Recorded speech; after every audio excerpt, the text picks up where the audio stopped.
भगवान जगन्नाथ जी को भोग लगाया जाता है और सारे भक्त लोग प्रसाद अपने दूसरी मूर्ति में ये पता कि जगन्नाथपुरी में भगवान श्री कृष्ण का दिल आज भी धड़कता है। तो आप सभी को पता होगा।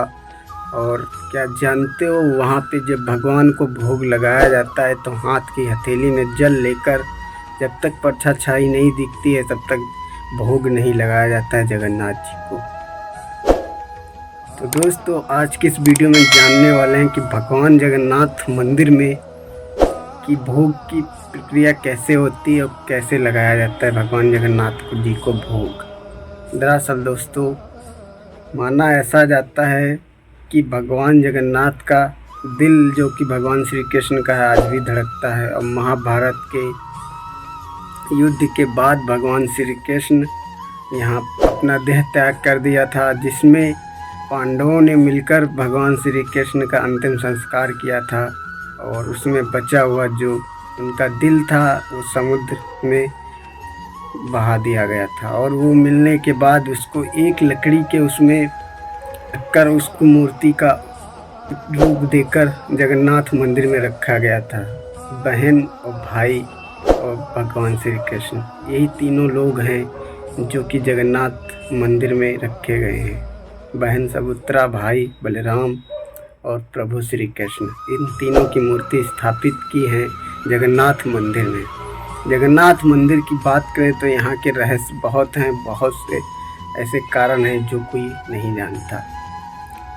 और दोस्तों, इसीलिए भगवान श्री कृष्ण का दिल वहाँ धड़कता है। हर 12 साल में एक बार एक मूर्ति से दूसरी मूर्ति में ये पदार्थ जो भी कोई चीज़ है, हम तो उसको भगवान श्री कृष्ण का दिल ही मानते हैं। चलिए, मैं उसको एक पदार्थ मानता हूँ। एक ऐसी शक्ति है जो कि कोई भी नहीं आँखों से देख सकता है, उसको आज भी रखा गया है। और ये भी बताया जाता है जब भगवान जगन्नाथ जी को भोग लगाया जाता है तब क्या किया जाता है। वहाँ पे प्रसाद के लिए न जाने कितने लोग आते हैं भगवान जगन्नाथ का प्रसाद ग्रहण करने और खाने के लिए। कभी भी प्रसाद ना कम होता है, ना ज़्यादा होता है, ना वेस्ट होता है, अच्छी मात्रा में रहता है हमेशा। और सब लोग अच्छे से तरीके से भोग करते हैं। इस प्रसाद की महानता इतनी है कि इस प्रसाद को खाने से आपका स्वास्थ्य अच्छा रहता है। और भगवान जगन्नाथ साक्षात यहाँ पे भोग खाने आते हैं। एक बार की कहानी है दोस्तों, भगवान जगन्नाथ के मंदिर की। सन 1890 की बात है कि यहाँ पे भगवान जी का जन्माष्टमी का दिन था। भगवान जगन्नाथ जी को भोग लगाया जा रहा था। तब मंदिर के जो पुजारी थे वो हाथ की हथेली में जल लेकर जगन्नाथ जी के सामने पहुँचे। और उसमें जब तक परछाई नहीं दिखती थी भोग नहीं लगाते थे।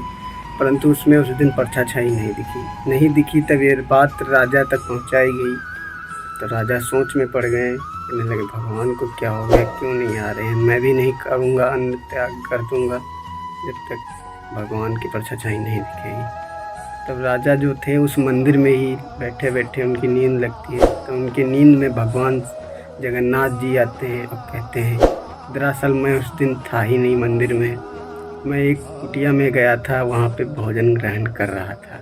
एक भक्त है जो मेरा, मैं वहाँ गया था। उसके बाद राजा की जब आँख खुलती है तब राजा ये बात बताते हैं। फिर से पुजारी हाथ पे हथेली में जल लेकर जगन्नाथ जी की मूर्त के सामने पहुंचते हैं और वहाँ परछाई दिखाई देती है। तब भगवान जगन्नाथ जी को भोग लगाया जाता है। और सारे भक्त लोग प्रसाद अपने अपने घर से दूर दूर से लाए थे भगवान जगन्नाथ जी को भोग लगाने के लिए।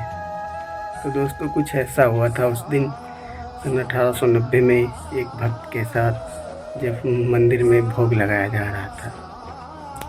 अब भगवान जगन्नाथ जी हमेशा मंदिर में रहते हैं। उनकी महिमा परम्पार है। आपको तो पता ही होगा कि जगन्नाथ मंदिर के ऊपर आज तक कोई प्लेन या एरोप्लेन या पक्षी नहीं बैठता है। तो माना गया है जब भी कोई बैठेगा तो कोई ना कोई अनहोनी घटेगी। और कई बार हुआ है, जैसे कि कोरोना वायरस से पहले यहाँ पे कई घटना घटी थी।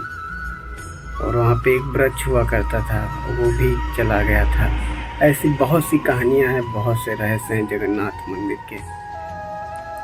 तो आज की वीडियो में आप सभी को ये जानकारी दी, आई हो आप सभी को अच्छी लगी हो तो इस वीडियो को लाइक करना और चैनल पे नए हो तो सब्सक्राइब करना। तो आज के लिए बस इतना ही। अगर आपके पास भी कोई सच्ची घटना या सच्ची कहानी हो तो हमारी इस इंस्टाग्राम आईडी पे लिख भेजना। हो सकता है अगला वीडियो आपके टॉपिक पे बन रहा हो। तब तक के लिए जय हिंद, जय भारत। फिर मिलते हैं।